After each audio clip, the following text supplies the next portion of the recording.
of the cartridge and also the nature of the cartridge case, they were very prone to jam, which is probably what's going on right now. He may be clearing a jam or reloading.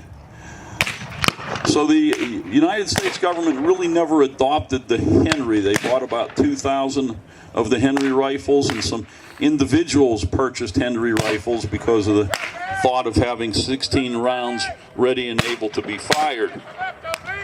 A lot of people say that they didn't want to use the Henry rifle because the men would waste ammunition.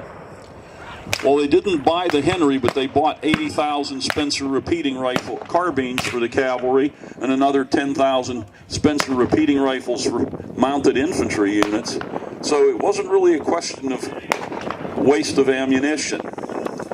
The Spencer was a larger caliber, and so was much less prone to jamming than the Henry. So when the War Department was testing various repeating rifles, the Spencer won out. And there were actually some other repeating rifles as well.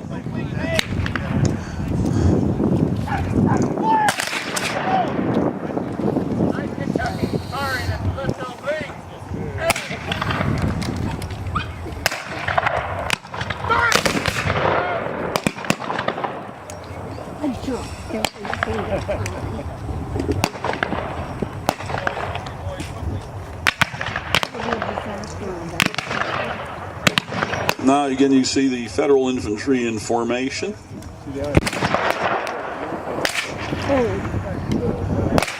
And you can see how the tactics of firing volley after volley, trying to mass your firepower against the enemy.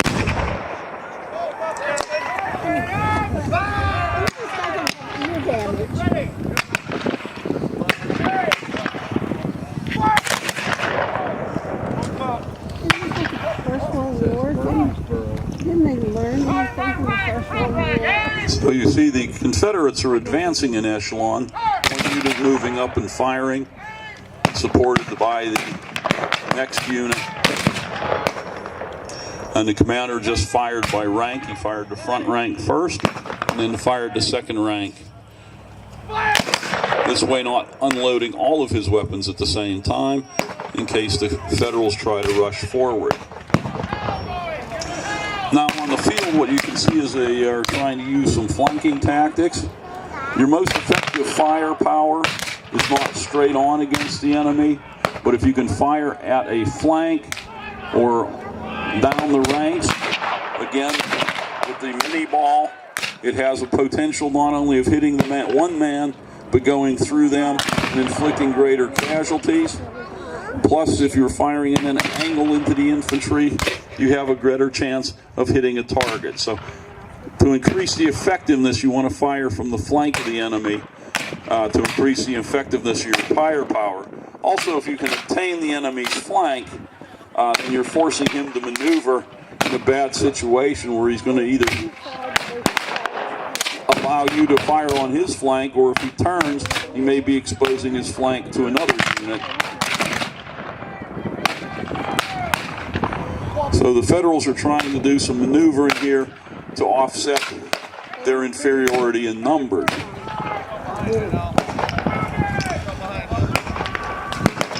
And the Confederates are withdrawing, having suffered some significant casualties. So they may regroup. They may be short on ammunition and may seek to refill their cartridge boxes.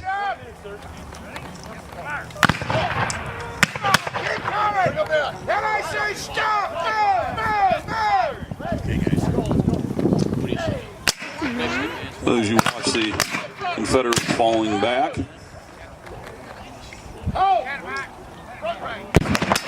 Also might be to reposition themselves to bring their artillery back into play.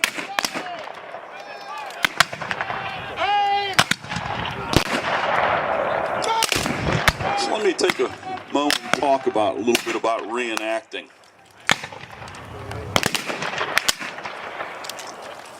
If you are enjoying what you're watching, it's a lot more fun to be out there doing it. If you like camping, if you like history, then you too might be a reenactor. You need to really go out, meet all the different units, talk to the different groups. Everybody here is a historian of one degree or another. I always say that out on that field, each man on that field knows something about the Civil War that I don't. Well, it's probably so.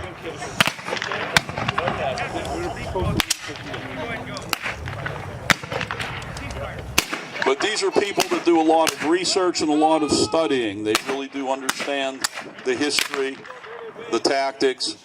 We have traveled many miles. All the way down. Push them all the way back.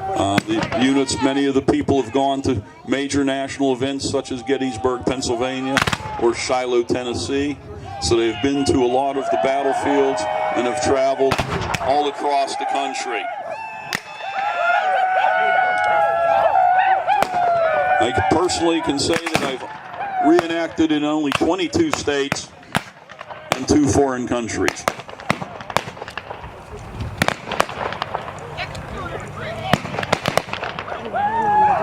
So it looks like the Confederates are now pushing again, driving on the Federals.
Yes, I think it's probably.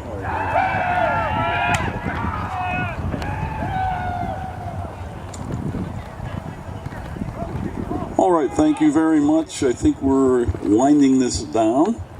So I did point out that we have 2 original artillery pieces on the battlefield.